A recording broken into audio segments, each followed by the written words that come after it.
everybody, welcome back to my channel. I am going to be telling you about 7 amazing books that you can add to your TBR that are fantasy romance novels.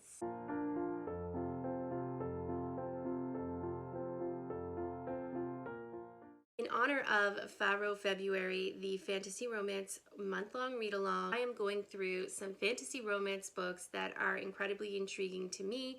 They are on my TBR. Maybe you want to add them to yours as well. Before I get started with my list of books, I want to take a moment to ask you to please subscribe to my channel. It would mean the absolute world to me. Hit that red subscribe button and show me that you like my content.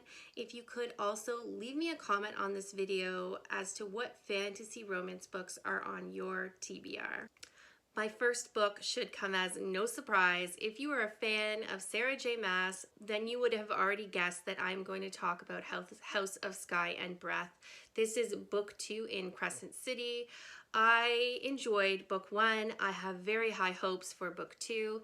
This is Sarah J. Maas's first technically adult classified novel, although if we've all read the ACOTAR series, you know it's steamier than YA, but still, this is her first adult novel. It is an urban fantasy, so this is different than ACOTAR and the Throne of Glass series because this is set in an urban environment. So we've got cell phones, we've got security cameras, but we've also got fantastical elements like angels and magic books and mystical creatures, werewolves, everything all thrown in there. So it's really a combination of fantasy and paranormal romance all mixed together. Now in book 1, House of Earth and Blood, we learned that Bryce Quinlan is part Fae. So she doesn't have the same amount of power as a regular Fae, but she was trained by her ex-military stepfather, so she is a very good sharpshooter and she knows how to fight. She is devastated when she loses some of her friends, but thankfully the murderer is put right behind bars. Or is it?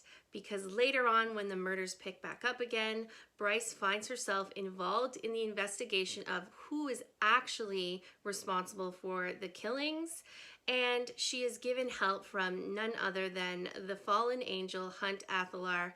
Hunt was previously rebelling against the current authority, so he is now under their thumb because his rebellion lost, and he is helping protect Bryce and helping her with her investigation, because if he succeeds, then he will be given his freedom and he will no longer have to be this kind of slave to the archangel. I really enjoyed the setting in this book. It almost is a character in and of itself.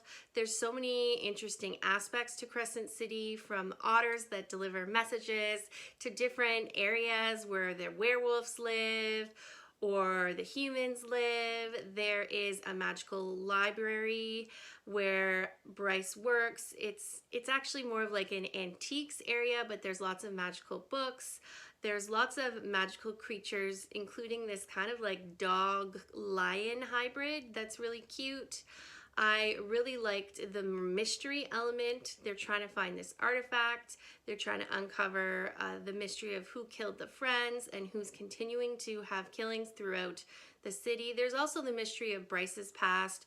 Who is she really? There's some great side characters in Bryce's brother and Bryce's friend, who's a fawn. So she's like part human, part fawn, but also a ballet dancer, and Bryce herself enjoys dancing.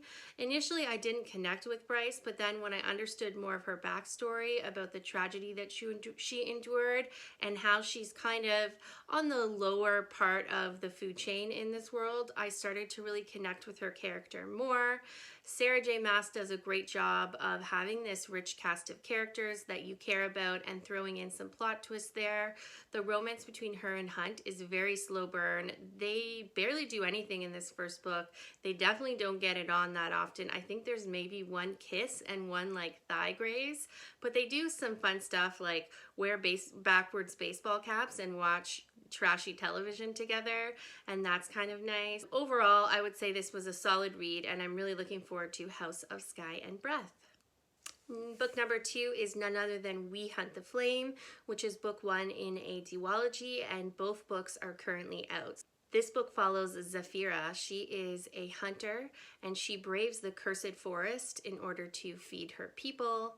Nasir is the Prince of Death, the son of the Sultan, who will essentially kill anyone who tries to defy the Sultan's autocratic rule. In the backdrop of this story, we have a war which is brewing. The Fira and Nasir are both on the hunt for a particular artifact. This artifact will restore magic to the world, but as they are looking for this artifact, a great evil is brewing, and so the story unfolds. This one I've seen in so many book talk videos. I really enjoy fantasies that are inspired by kind of like Middle Eastern mythology, and this one definitely has that. I believe this duology is called The Sands of Arawaya, and it looks at like both the covers look amazing. I'll put them up here. So We Hunt the Flame and We Free the Stars, like those titles sound absolutely fantastic. The next book, so this is number 3, is A Promise of Fire by Amanda Boucher. This is an enemies to lovers book that follows Kat, who is able to see truth through lies. She is known as the Kingmaker, and she is currently hiding in the circus as a soothsayer. And she's discovered by Griffin, who is basically a warlord, and he wants her magic to help him with his newly conquered realm. I've heard so many positive reviews of this book. I think it's a series. I think it's a trilogy, and I just haven't gotten to that point where I've picked it up, but I have skimmed the first couple of pages. I didn't stick with it, and I remember liking it. So this is definitely one to check out. Let me talk to you about a book that I have already started reading myself, and this is A Heart of Blood and Ashes by Milla Vane. And this book takes place in almost like a prehistoric setting, but of course it's a fantasy, so you have things like giant reptiles and gods and some sort of otherworldly powers here and there. And it is the story of Madden. His parents were killed and he seeks revenge, and the best way for him to actually get that revenge is to marry the daughter of the family who was responsible for his parents' demise. If he is able to marry her and sire a child with her, then she will be able to take over the throne, because there's special powers that pass only through the female line. So if she can get a child, birth a child, and with Madoc at her side as a warrior protector, then she will be able to take over the throne. I've heard this described as like Madoc being like Khal Drogo from Game of Thrones, so that definitely did it for me. I am enjoying the book so far. Just a warning to you, in case you're thinking about picking this up, it is written in more of an older style, almost the way Outlander is, like Old English. So be aware of that. Be aware that it's very based in how a society at that point in time would be. So the warrior, he's really very basic in terms of what he wants. He's like, I want to have a child, I want to be a good ruler for my people, and he kind of is like got bloodlust going on a lot. He is a very strong leader, and it is a dual POV because we also get Yvette's perspective. She is the daughter, and so far I'm really enjoying it. So I suggest if you're in the mood for some Khal Drogo, you pick that one up. My next fantasy romance recommendation is none other than Fortuna Sworn by KJ Sutton. I've heard a few booktubers talk about this book. It follows Fortuna, who is a nightmare. She lives disguised among humans, where she works at a bar and searches for her brother who has disappeared.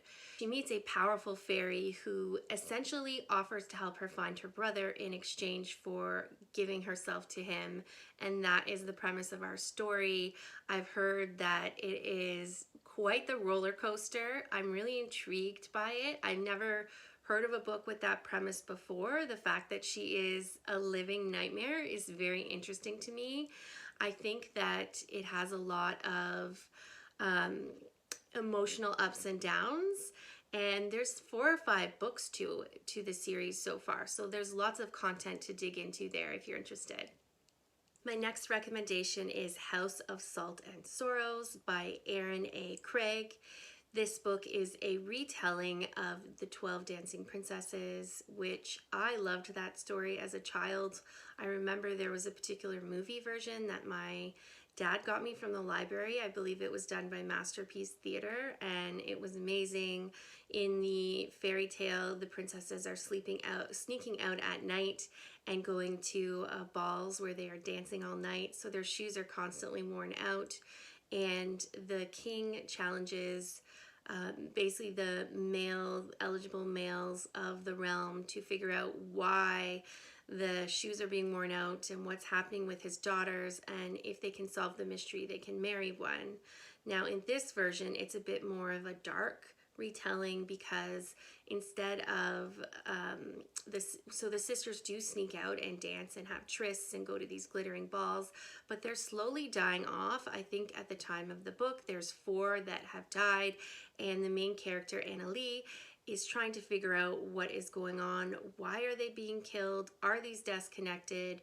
The deaths all happen in a different way, plague, fall, but why, like, what is the reason? And that is the mystery of the book. So that is House of Salt and Sorrows by Aaron A. Craig.